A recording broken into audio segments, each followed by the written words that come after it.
Hi, welcome to Empower Today.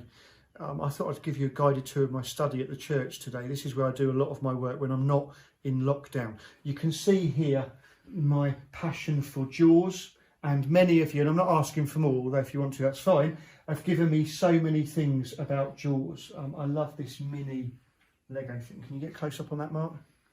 It's minute Lego, and it's a great white shark. The reason I've got this in my study is I read about one minister who said, when I went to new church, I wanted to impress them. So I had all of my impressive books there. And he said, but really I like Star Trek. And so what I did was I got rid of a load of the books that I was never going to read and had never read. And I put some of those trinkets in there. And this stuff, well, that might be done to you, reminds me, actually, these are some of my passions in life. And one of my other great passions is Arsenal. And I've got a signed photo here. Why have you, Mark, the picture there, look, the top of Arsenal. No.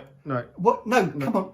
Oh, he's a Spurs fan. There's the signed photo of Arsenal. Then you've got the Seven Samurai picture up there, and Babette's Feast, some of my favourite films, another poster of Jaws, and above that is Martin Luther King, and that's just reminding me that, you know, Martin Luther King was really one of my heroes of the faith. And then you've got some books around here. So all these books on this shelf here are short stories, because actually I think sermons should be short stories. We kind of got conned, I think, way back that we needed deep teaching and the stories were the fluff to keep us awake. But Jesus didn't do it that way, did he? He was story based all the way through. And if you read Paul's letters, even his most dense ones, there are stories from the Hebrew people's history laced through them.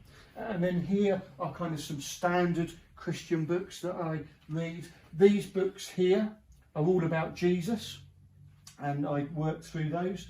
Then these books up here are all about preaching. The books right at the top there are ones that are about outreach and how do we connect with people that don't know Jesus. Then all of these ones here are Christian biographies and autobiographies. These up here are all about Martin Luther King Jr. And then these are all about church leadership. I can hear some of you saying, you've not read any of those, have you? Be quiet, please. And then up here we've got Bible commentaries. So these are ones that I use for all different books of the Bible. So you see there's a chunk missing there because I'm using those at the moment.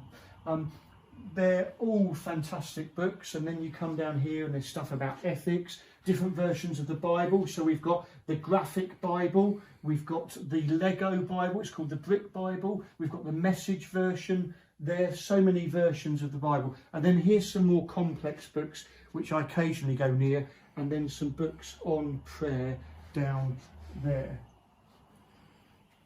These are books on art at the top, and then all these books are biographies or about films or film directors. I love reading these ones because you get such a variety of people in life. You've got ones like this, Bad Boy by Jim Thompson.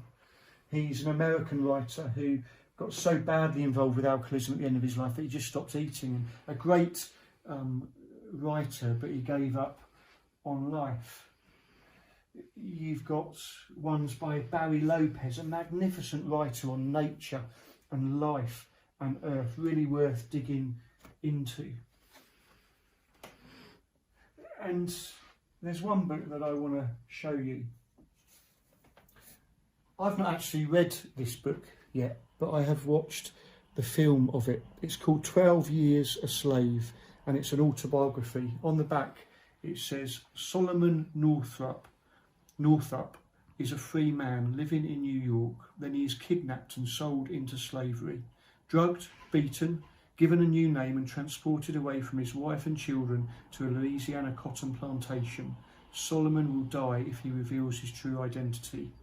This is the searing true story of his 12 years as a slave, the endless brutality, daily humiliations and constant fear, but also the small ways in which he and his fellow men try to survive. 12 Years a Slave is a unique, unflinching record of slavery from the inside, and the incredible account of one man whose life was ripped from him and who fought to get it back. I remember watching the film of this book at a film and theology conference with about 25-30 other people.